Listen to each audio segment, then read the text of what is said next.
Hello students, last class में हम लोगों ने पढ़ा था कि रेजिस्टेंस को जब हम कंबाइन करते हैं तो कॉम्बिनेशन ऑफ रेजिस्टेंस किस तरह से हम निकालते हैं सीरीज के अंदर, किस तरह से हम निकालते हैं पैरेलल के अंदर और उनका इक्विवेलेंट रेजिस्टेंस क्या होता है।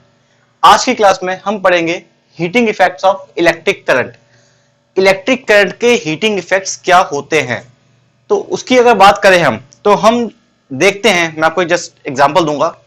अगर आपने अपने घरों के अंदर फैन यूज करते हो, बल्ब यूज करते हो या कोई भी आप सपोज एक मोबाइल भी यूज करते हैं, ठीक है ना, तो जब आप उसके अंदर इलेक्ट्रिसिटी पास करते हैं, एग्जांपल आपने फैन को ऑन करके छोड़ दिया, फैन को आपने 2 घंटे तक ऑन किया, तो फैन का काम क्या है, इलेक्ट्रिसिटी का काम क्या है, फैन को घुमाना।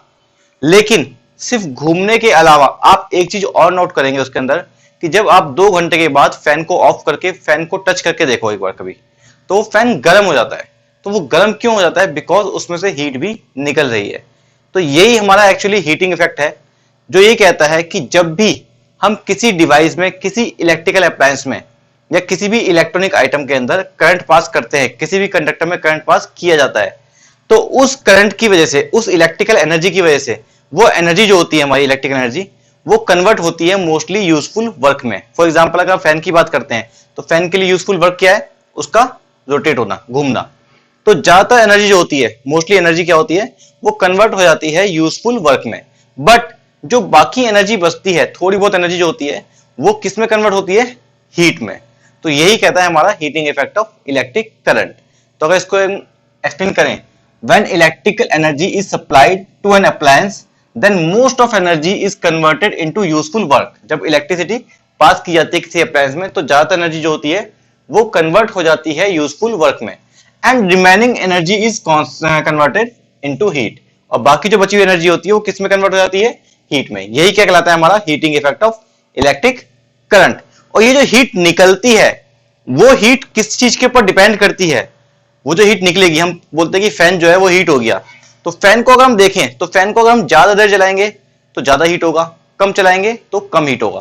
तो यहाँ पे अगर देखा जाए तो जितना टाइम बढ़ता है उतनी उसकी हीट भी बढ़ जाती है ना। अगर मैंने फैन को ऑन किया 2 मिनट के लिए और फिर बंद कर दिया तो वो गर्म नहीं होगा, लेकिन अगर 2 घंटे चला के छोड़ूं तो वो ज्यादा गर्म हो जाएगा।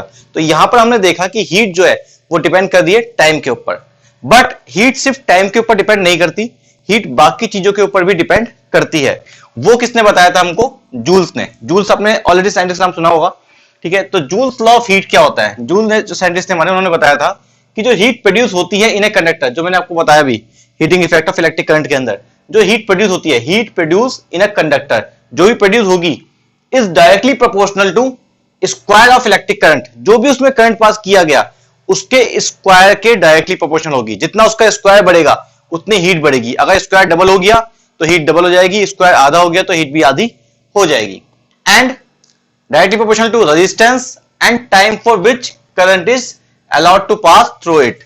और दूसरी बात, डायरेक्टली प्रोपोर्शनल होगी रेजिस्टेंस की भी, यानी कि अगर रेजिस्टेंस बढ़ गया उस कंडक्टर के अंदर, करंट को फ्लो होने से रोकने की कैपेसिटी बढ़ गई। फॉर एग्जांपल ये करंट यहां से फ्लो हो रहा है और मैं इसको रोक रहा हूं, तो जितना रोकूंगा, जितना ज्यादा फोर्स लगाऊंगा, जितना रेजिस्टेंस लगेगा, उतना ज्यादा हीट भी प्रोड्यूस होगी, ठीक है। और नेक्स्ट चीज है time for which current is allowed to pass. कितने टाइम तक करंट पास किया गया। अगर मैंने बोला आपको कि 2 मिनट फैन ऑन किया तो कम होगी, और अगर 2 घंटे चलाया तो ज्यादा होगी। तो टाइम के ऊपर भी डिपेंड करता है। तो यहां पर देखें तो H यानी कि heat is directly proportional to I square यानी कि करंट का square, H directly proportional to R यानी कि रेजिस्टेंस, और H प्रोपोर्शनल टू T यानी कि टाइम। अगर इन तीनों इक्वेशंस को कंबाइन कर दें तो बन जाता है H proportional to I square RT। अब I स्क्वायर RT तो प्रोपोर्शनल आ गया, बट आपको मैंने पहले भी बताया था कि फिजिक्स के अंदर जब भी प्रोपोर्शन होता है तो उसको हटाने के लिए हम एक कांस्टेंट यूज करते हैं। यहां पर हमने एक कांस्टेंट लगाया K, बट एक्सपेरिमेंट्स के तौर पर जब एक्सपेरिमेंट्स किए गए तो पता चला कि K की वैल्यू क्या थी? 1। एक्सपेरिमेंटली क्या थी K की वैल्यू? 1। तो जब यहां पे 1 की वैल्यू पुट कर देंगे तो H is equal to formula derive होता है हमारे पास I square RT। That is the Joule's law of heating. अब कई बार बच्चे कंफ्यूज हो जाते हैं कि एग्जाम में आपसे पूछा गया heating effect of electric current या फिर जूल्स लॉ ऑफ हीटिंग। तो बच्चे क्या करते हैं? जूल्स लॉ ऑफ हीटिंग की जगह हीटिंग इफेक्ट लिख के आ जाते हैं और हीटिंग इफेक्ट की जगह जूल्स लॉ ऑफ हीट लिख के आ जाते हैं। तो आपको प्लीज ये ध्यान रखना है कि आप इन दोनों को इंटरचेंज ना करें। दोनों एक दूसरे से रिलेटेड हैं बट दोनों अलग हैं। जूल्स ने यह बताया था कि हीट जो निकलती है वो किस पर डिपेंड करती है, और heating effect of electric current कहता है कि हीट जो होती है वो निकलती है, जब इलेक्ट्रिकल अप्लायंस में करंट पास करते हैं तो हीट निकलती है, बट वो हीट डिपेंड किस पे करती है, वो बताया था जूल्स लॉ ऑफ हीट ने। ठीक है, तो इसमें आप कंफ्यूज मत होना प्लीज। ठीक है, अब हम बात करते हैं practical application of heating effect. जो हीटिंग इफेक्ट होता है वो हम डेली लाइफ में देखें तो कहां कहां यूज होता है। तो अगर देखें तो फर्स्ट एप्लीकेशन जो है इसकी वो है इलेक्ट्रिकल हीटर। जो हमारे घरों के अंदर इलेक्ट्रिकल हीटर होता है, हीटर देखा आपने, रूम हीटर भी होता है और एक गोल वाला हीटर भी आता है, उसके अंदर कॉइल्स लगी होती हैं। वो कॉइल्स क्या काम करती हैं, उसका रेजिस्टेंस बढ़ा देती हैं, और जब रेजिस्टेंस बढ़ता है तो क्या होगा, रेजिस्टेंस बढ़ने पर क्या होगा, हीट बढ़ जाएगी, और हीट बढ़ने पर वो गर्म हो जाता है। इसी वजह से हम सर्दियों में हीटर का यूज करते हैं और जो हमको गर्मी देता है। सेम चीज इलेक्ट्रिक आयरन के अंदर होती है। इलेक्ट्रिक आयरन जिससे हम प्रेस करते हैं कपड़े, उसके अंदर भी एक एलिमेंट लगा होता है, हीटिंग एलिमेंट। ठीक है, वो एलिमेंट क्या होता है, उसके अंदर रेजिस्टिविटी बहुत ज्यादा होती है, रेजिस्टेंस बहुत ज्यादा होता है, और जब रेजिस्टेंस ज्यादा होगा तो क्या करेगा, वो हीट को बढ़ाएगा। हीट बढ़ने की वजह से आयरन गर्म हो जाएगी और हम कपड़े प्रेस कर पाते हैं। सेम चीज गीजर में होती है। और एक खास अप्लायंस है फ्यूज। फ्यूज जो होता है वो एक डिवाइस होता है जो सेफ्टी डिवाइस के तौर पे यूज करते हैं हम घरों के अंदर, कि इसके अंदर एक वायर लगा होता है और उस वायर की प्रॉपर्टी होती है कि कुछ एक ज्यादा हीट आएगी तो वायर टूट जाएगा। तो वो एक्चुअली आपको जो बताया जाएगा किस तरह से वर्क करता है, ठीक है, वो आपको नेक्स्ट चैप्टर में होगा, magnetic effect of electric current में। बट आपको अपना अभी फिलहाल इतना बता रहा हूँ कि ये हीट हो जाता है। ठीक है, इसका वायर जो होता है उसका रेजिस्टेंस ज्यादा नहीं होता, जिसकी वजह से उसमें हीट जो होते हैं, सॉरी रेजिस्टेंस, उसका वायर बहुत पतला होता है। ठीक है, रेजिस्टेंस कम होता है उसमें। जब करंट पास होता है, करंट जितना ज्यादा पास होगा, आपको मैंने देखा था करंट अगर ज्यादा पास होगा तो क्या होगी, हीट बढ़ जाएगी। तो यहाँ पे जैसे करंट ज्यादा पास होता है उसकी लिमिट से ज्यादा, तो हीट बढ़ जाती है, और हीट बढ़ने की वजह से वो वायर मेल्ट हो जाता है, टूट जाता है, और आगे करंट की सप्लाई रोक देता है, जिससे कि आगे जो हमारे डिवाइस होते हैं वो सेफ हो जाते हैं। इसकी पूरी प्रोसेस जो होती है वो आपको मैं आगे नेक्स्ट चैप्टर में एक्सप्लेन करूंगा। अभी आपको इसकी एक्सप्लेनेशन नहीं पढ़नी है, फिलहाल वो नेक्स्ट चैप्टर में पढ़नी है। ठीक है, तो ये था हमारा heating effect of electric current and joules law of heat. अब अगर इसमें आपको कोई डाउट है तो प्लीज मुझे बताइएगा, बिकॉज आज हम चैप्टर खत्म करेंगे। ठीक है, उसके बाद जो नेक्स्ट क्लास होगी उस नेक्स्ट क्लास में मैं कोशिश करूंगा कि आपको इस चैप्टर के कुछ न्यूमेरिकल्स बताए जाएं। जैसे कि आपको लास्ट क्लास में बताया गया था कि system of combination of electric resistance, तो रेजिस्टेंस को हमने कंबाइन किया था सीरीज ऑफ पैरेलल में, उसके न्यूमेरिकल मैंने आपको भी नहीं बताया। और एक रेजिस्टिविटी टॉपिक था, उसका न्यूमेरिकल आपको नहीं करवाया, ओम्स लॉ के न्यूमेरिकल नहीं करवाए। तो बेसिकली कुछ फॉर्मूलेस हम रिकॉल करेंगे और उनके न्यूमेरिकल्स ट्राई करेंगे आगे की क्लास में। फिलहाल आज हम चैप्टर की थ्योरी पूरी कंप्लीट करेंगे। ठीक है, तो इसमें कोई डाउट है तो प्लीज मुझे बताइएगा। सो स्टूडेंट्स, अब हमारा लास्ट टॉपिक है इलेक्ट्रिकल पावर। इलेक्ट्रिकल पावर की अगर बात की जाए तो इलेक्ट्रिकल पावर क्या होती है, rate at which electrical energy is consumed is called power. Electrical energy किस रेट से कंज्यूम हो रही है वो क्या कहलाएगा, हमारा पावर। तो यहाँ पे हम कह सकते हैं कि P is equal to W upon T. ठीक है, ये वैसे आपने 9th क्लास में भी पढ़ा टॉपिक। ठीक है, P is equal to W upon T. W यहाँ पे एक्चुअली हम बात करें तो W और इलेक्ट्रिक एनर्जी इक्विवेलेंट माने जाते हैं, बिकॉज इलेक्ट्रिकल एनर्जी भी वर्क करती है, तो वर्क और इलेक्ट्रिकल एनर्जी इक्विवेलेंट रहते हैं। तो यहाँ पे हम देखें तो P is equal to W upon T, और यहां से हमको पता है कि थोड़े से पिछले फॉर्मूला का रिकॉल करें तो हमको पता था कि V इज इक्वल टू क्या था, W अपॉन Q, पहले आपको स्टार्टिंग में बताया गया था। तो यहां से W इज इक्वल टू कितना आ जाएगा, V इंटू Q। इसी तरह से I का फॉर्मूला था Q अपॉन T, और ओम्स लॉ के according V is equal to था I इंटू R, तो I इज इक्वल टू आएगा V अपॉन R।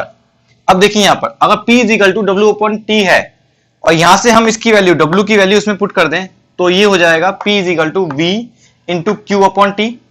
तो इसको लिख सकते हैं हम V into Q upon T, और Q अपॉन T क्या होता है, I। तो फॉर्मूला बन गया हमारे पास P is equal to V into I। First formula ये रहा, सेकंड ये रहा। अब इसी के अंदर चेंज करें तो V is equal to I into R है, तो V की जगह अगर हमने I इंटू R कर दिया तो ये क्या बन जाएगा, P is equal to I into I square और R, यानी कि P is equal to I square R। Second formula बन गया। फिर अगर हम बात करते हैं इसी फॉर्मूले के अंदर I की वैल्यू पुट कर दें V अपॉन R, तो यहां पे हो जाएगा P is equal to V into I की जगह लिख दिया हमने V अपॉन R, तो ये फॉर्मूला बन जाएगा P is equal to V square upon R। तो ये सभी फॉर्मूले पावर के ही हैं। ठीक है, न्यूमेरिकल आपका जिस टाइप से आता है, जो आपको दिया गया है उसी के अकॉर्डिंग हम फॉर्मूला यूज करते हैं।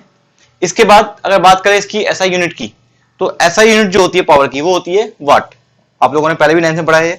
ठीक है, यहाँ पे अगर हम इलेक्ट्रिकल पावर की बात करें, उसको डिफाइन करें हम, तो when 1 ampere current is pass through a resistor of 1 ohm. एक कोई ऐसा रेजिस्टेंस है जिसके अंदर 1 ओम का रेजिस्टेंस है और उसमें एक करंट एम्पियर पास किया गया, 1 एम्पियर करंट उसमें पास किया गया।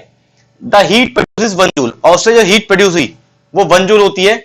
अगर ये फ्लो ऑफ करंट जो था वो 1 सेकंड तक पास किया गया तो हम कहेंगे कि उसकी पावर 1 वॉट है। फॉर एग्जांपल आपको थोड़ा सा इजी लैंग्वेज में बताता हूं। एक ये कंडक्टर है, इसका रेजिस्टेंस 1 ओम है, इसमें करंट पास किया गया 1 सेकंड तक, ठीक है, और 1 एम्पियर करंट पास किया गया। तो 1 सेकंड तक 1 एम्पियर करंट पास करने पर अगर इसके अंदर जो हीट प्रोड्यूस हुई वो 1 जूल प्रोड्यूस हो गई तो हम कहेंगे कि इस कंडक्टर की पावर 1 वॉट है। यानी कि हर चीज 1 1 ही होनी चाहिए। 1 सेकंड करंट पास करना है, 1 ओम इसका रेजिस्टेंस होना चाहिए, ठीक है, और 1 जूल एनर्जी प्रोड्यूस हो जाए, ठीक है, heat energy. 1 ampere current pass करने पर 1 एम्पियर करंट पास करने पर 1 ओम के रेजिस्टेंस में 1 जूल एनर्जी प्रोड्यूस हो रही है 1 सेकंड के अंदर, तब वो क्या कहलाएगा? 1 वॉट पावर। तो आप इसकी डेफिनेशन थोड़ा सा टिपिकल है, आपको हो सकता है मुश्किल लगे, लेकिन फिर भी आप समझेंगे तो आपको समझ में आ सकती है, ठीक है। तो ये हमारा लास्ट टॉपिक था इसके चैप्टर का। तो आज हमारे चैप्टर की थ्योरी कंप्लीट होती है। फिर भी अगर आपको कोई डाउट है, आपको लगता है कि कोई टॉपिक छूट गया है या कुछ मिस हो गया है, तो प्लीज मुझे कमेंट करके बताइएगा कि अगर कोई टॉपिक आपको लगता है कि कुछ मिस हो गया है तो मैं उसको आगे अपडेट कर दूंगा। Thank you.